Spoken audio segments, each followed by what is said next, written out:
ঘনিয়ে আসছে জাতীয় সংসদ নির্বাচনকে সামনে রেখে আসন ভিত্তিক একক প্রার্থী চূড়ান্ত করছে বিএনপি। প্রায় 2 শতাধিক আসনের জন্য মনোনীত প্রার্থীদের শিগগিরই আনুষ্ঠানিক গণসংযোগে নামার নির্দেশনা দেওয়া হতে পারে। বৈঠকে ভার্চুয়ালি যুক্ত হয়েছেন দলটির ভারপ্রাপ্ত চেয়ারম্যান তারেক রহমান। প্রার্থীদের স্পষ্ট নির্দেশনা দেওয়া হয়েছে, দল যাকে মনোনয়ন দেবে তার হয়ে কাজ করতে হবে সবাইকে। এক প্রতিবেদনে এমন তথ্য জানিয়েছে সংবাদ মাধ্যম বাংলাদেশ প্রতিদিন। প্রতিবেদনে বলা হয়, এ বিষয়ে বিএনপির স্থায়ী কমিটির সদস্য সালাউদ্দিন আহমেদ বলেন, আসনে আসনে বিরোধ মেটাতে সিরিজ বৈঠকের পর চূড়ান্ত করা হবে আসন ভিত্তিক একক প্রার্থী। যিনি মনোনয়ন পাবেন তাকে নিয়ে সবাই ঐক্যবদ্ধভাবে মাঠে কাজ করবে, আর কেউ দলীয় শৃঙ্খলা ভাঙলে বহিষ্কার করা হবে বলেও জানান তিনি। 10 বছরের যাত্রা তো কেবলই শুরু। একসাথে গ্রো করার এই জার্নি চলুক আগামীতেও। পাঠাও 10 years of growing with you।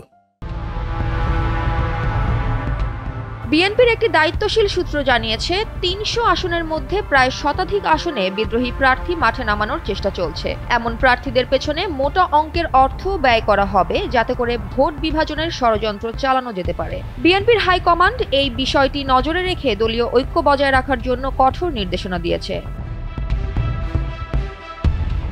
Tarique Rahman নিজেও নির্বাচনী বাস্তবতা তুলে ধরে প্রার্থীদের ধানের শীষ প্রতীকের পক্ষে ঐক্যবদ্ধ থাকার নির্দেশ দিচ্ছেন। তবে একাধিক প্রার্থীর মধ্যে যারা মনোনয়ন থেকে বঞ্চিত হবেন তাদেরও ন্যায়সঙ্গত মূল্যায়ন করা হবে বলে জানিয়েছেন তিনি। এদিকে দলীয় নেতাকর্মীরা বলছেন, মনোনয়ন ঘিরে বিশৃঙ্খলা ঠেকানো এখন বড় চ্যালেঞ্জ। তাই দলের সিদ্ধান্ত অমান্যকারীদের বিরুদ্ধে কড়া সাংগঠনিক ব্যবস্থা নেওয়ার হুঁশিয়ারি দেন তারা।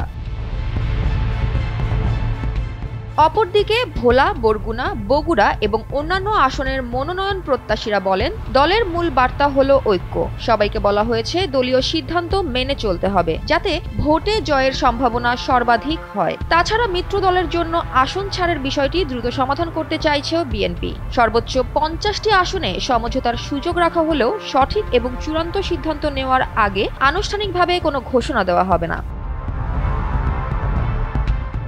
ত্রয়োদশ জাতীয় সংসদ নির্বাচনের আগে বিএনপি এখন জোরদার প্রস্তুতি নিচ্ছে। আসন বণ্টন থেকে বিদ্রোহী প্রতিদ্বন্দ্বী সবই নজরে রাখা হবে বলে দলটি জানিয়েছে।